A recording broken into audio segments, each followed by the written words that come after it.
Fish exhibition close ಆಗಿತ್ತು. Last ವಿಡಿಯೋದಲ್ಲಿ ನೀವೇನಾದ್ರೂ ನೋಡಿದ್ರೆ ಗೊತ್ತಿರುತ್ತೆ. ಪಕ್ಕದಲ್ಲೇ ಡಿಮಾರ್ಟ್ ಇತ್ತು. ನನ್ನ ಕಸಿನ್ ಡಿಮಾರ್ಟ್ಗೂ ನಾನು ಹೋಗ್ಬೇಕು, ಫಿಶ್ ಎಕ್ಸಿಬಿಷನ್ ಪಕ್ಕಾನೇ ಇರೋದಲ್ವಾ, ಡಿಮಾರ್ಟ್ ಅಲ್ಲಿ ಶಾಪಿಂಗ್ ಮಾಡೋದಿದೆ ಅಂತ ಹೇಳ್ತಾ ಇದ್ಲು. ಸೊ ನಾನು ಅನ್ಕೊಂಡೆ ಎರಡಕ್ಕೂ ಆಗಲ್ಲ, ಬಿಕಾಸ್ ಅಲ್ಲೂ 2 ಅವರ್ಸ್ ಟೈಮ್ ಬೇಕು, ಡಿಮಾರ್ಟ್ಗೆ ಹೋದ್ರೂ 2 ಅವರ್ಸ್ ಆಗುತ್ತೆ ಅಂತ ಹೇಳಿದ್ದೆ. ಬಟ್ ಅಲ್ಲಿ ಕ್ಲೋಸ್ ಆಗಿದ್ರಿಂದ ನೆಕ್ಸ್ಟ್ ಇಲ್ಲಿಗೆ ಬಂದ್ವಿ. ಪಕ್ಕಾನೇ ಇರೋದು ಡಿಮಾರ್ಟ್ ಕೂಡ, ಬಿಕಾಸ್ ಡಿಮಾರ್ಟ್ ಅಲ್ಲೇ 2 ಅವರ್ಸ್ ಅಂತೂ ಬೇಕೇ ಬೇಕು, ಅದೆಲ್ಲ ನೋಡಿ ತಗೋತೀವಿ ಅಂತ.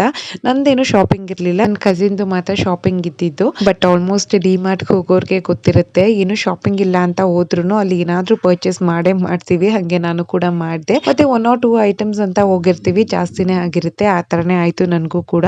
ಏನು ಪರ್ಚೇಸಿಂಗ್ ಇಲ್ಲ ಅಂತ ಅನ್ಕೊಂಡ್ ಬಂದೇನೆ ಒಂದಷ್ಟು ಕೆಲವೊಂದು ಐಟಮ್ಸ್ ನ ಪರ್ಚೇಸ್ ಮಾಡಿದೆ. ಅದೇ ನೆಕ್ಸ್ಟ್ ವಿಡಿಯೋಸ್ ಅಲ್ಲಿ ಶೇರ್ ಮಾಡ್ಕೊಳ್ತೀನಿ. ಸೊ ನನ್ನ ಕಸಿನ್ ಕೂಡ ಶಾಪಿಂಗ್ ಮಾಡಿದ್ಲು. ಇನ್ನು ಮೋನುನ ಡಿಮಾರ್ಟ್ ಕರ್ಕೊಂಡು ಹೋದ್ರೆ ಅಲ್ಲಿ ಪ್ಲೇ ಟಾಯ್ಸ್ ಮತ್ತೆ ಪ್ಲೇ ಥಿಂಗ್ಸ್ ಎಲ್ಲ ನೋಡ್ಬಿಟ್ಟು ಬೇಕು ಅಂತ ಹಠ ಮಾಡ್ತಾಳೆ. ನನ್ನ ಕಸಿನ್ ಪಾಪುಗೆ ಒಂದು ಟಿ ಶರ್ಟ್, ಮೋನುಗೆ ಒಂದು ಶಾರ್ಟ್ಸ್ ಕೊಡ್ಸಿದ್ಲು. ನಾವು ಗುಡ್ಡುಗೆ ಈ ಗನ್ ಕೊಡ್ಸಿದ್ವಿ, ಅವನು ಲೈಕ್ ಮಾಡ್ದ ಅಂತ ಹೇಳಿ. ಸೊ ಶಾಪಿಂಗ್ ಎಲ್ಲ ಮುಗಿಸ್ಕೊಂಡು ಹಂಗೆ ಬರ್ತಾ ಮನೆಗೆ ಗೋಬಿ ಪಾರ್ಸಲ್ ತಗೊಂಡ್ ಬಂದ್ವಿ, ಮನೆಯಲ್ಲೇ ತಿನ್ನೋಣ ಅಂತ ಹೇಳ್ಬಿಟ್ಟು. So yeah, that's it for this day. Thanks for watching.